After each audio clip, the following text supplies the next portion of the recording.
Mr. President, honourable members, I am honoured to debrief you on the last China summit, which is the number 23, that took place on the 1st of April, and I had the honour to accompany both the President of the Commission and the President of the Council in my double capacity of High Representative for Foreign and Security Policy and Vice President of the Commission. Well, most of you will agree that our relations with China are not where we would like them to be. And given China's increasing assertiveness, both at home and abroad, it's clear that we don't share the same political values. To start with, we have a very different interpretation of human rights, and they recognize it. They told us we have our own constitution and we have our own interpretation of human rights. And with respect to the war in Crimea, against Crimea, China has an ambiguous position on this war, which requires us to put plain facts in the table and to press China to do all within its power to be part of the solution to end the war.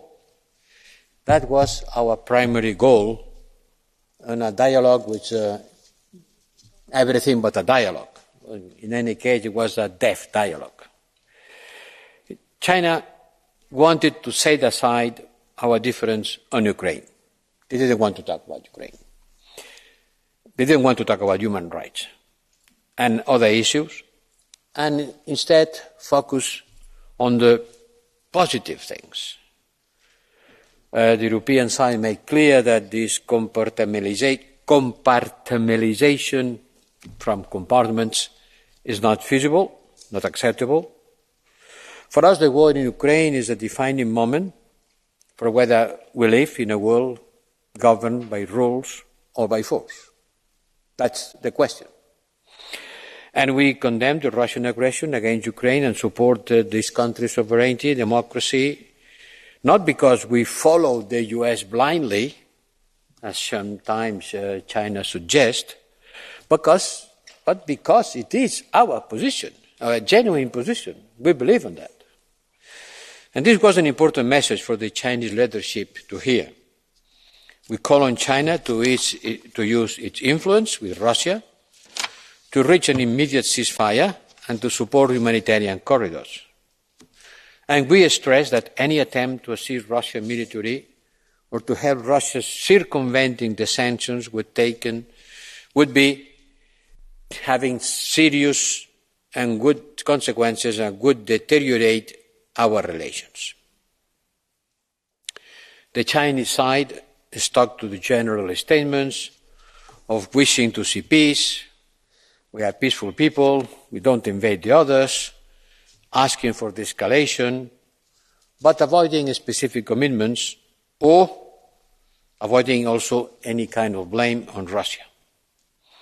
As I said, it was not exactly a dialogue, maybe a dialogue of the deaf, but certainly we did not come to an agreement on joint actions.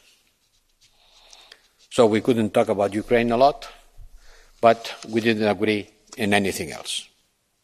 Because we didn't hesitate to raise other issues where we disagree with China. We recalled our concerns about China's treatment of minorities in Xinjiang. Both presidents, both very much assertive and clearly addressed this concern. The concern about Tibet in Mongolia, and our dismay at China dismantling of the one country, two systems principle in Hong Kong. We call on China to address global concerns on human rights and labour rights. We stress the need to relaunch the EU-China human rights dialogue, and on this, I have to say, Prime Minister Li Keqiang agreed. The discussion also touched upon international issues. We call on China to play a constructive role in Myanmar, in Afghanistan, on Iran. I have to recognize that on the GCPOA they are playing a constructive role, and on maritime security. We raise our concerns over the South China Sea and call for preserving the status quo in the Taiwan Strait. We agreed with the Chinese leadership on the importance of cooperation on climate and environment, on biodiversity, and agreed that the high-level dialogue on environment and climate will continue through regular meetings. It was clear that global recovery from the pandemic is a shared priority. You know that they are facing, again, difficulties on facing a new wave of pandemics. We discussed cooperation on vaccination and confirmed our commitment to work with China on a new international instrument to boost pandemic prevention, preparedness and response. At the same time, we requested China to lift its unacceptable and disproportionate sanctions against European decision makers, members of this Parliament and national parliaments, and intellectuals. As long as Chinese countermeasures will be in place, there is no prospect for the ratification process of the comprehensive agreement on investment to move ahead.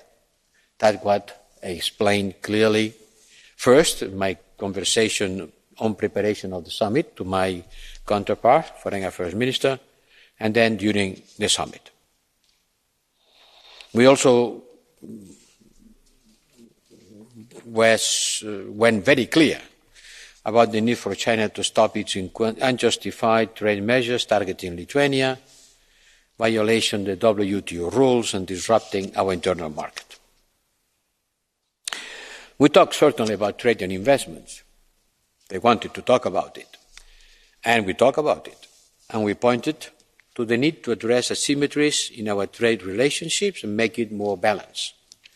We made it clear that China needs to address long-standing difficulties related to market access and the investment environment and urged China to find concrete solutions to some of these problems at the next high-level trade and economic dialogue.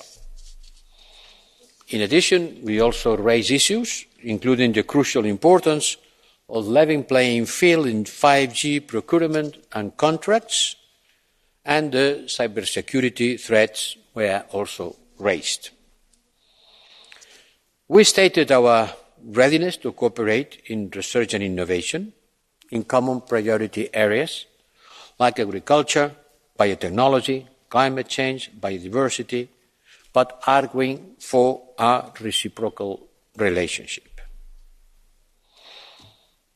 We also stressed that as a global humanitarian needs keep growing, China's role as humanitarian donor should also rise.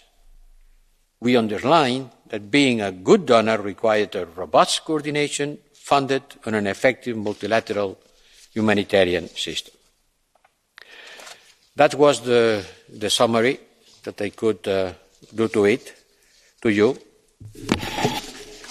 because I think that the summit was, as I said, not exactly a dialogue, because one part was importantly focusing on Ukraine, and the other was not exactly doing that. We talk a lot about Ukraine, and without having any commitment from the China side, but I insisted on the idea that we at least should agree on asking for a ceasefire, for humanitarian corridors, and to make sure that Russia will not use any kind of chemical weapons and weapons of mass destruction. That there are red lines that everybody should agree on this war. That certainly we want this war to finish as soon as possible, but the way it's finishing matters. And at least we put these issues on the table, and we insisted a lot on them. We must continue the dialogue with them in the resolution of the conflict, because China cannot pretend to be a responsible great power and close its eyes or cover its ears when it comes to a conflict that obviously makes it uncomfortable, because it knows very well who the aggressor is, although for political reasons refuses to name him. And I remain at your disposal. I'm sure we will have an interesting debate about such an important question. Thank you. Thank you, Vice President. Our High Representative will remain with us.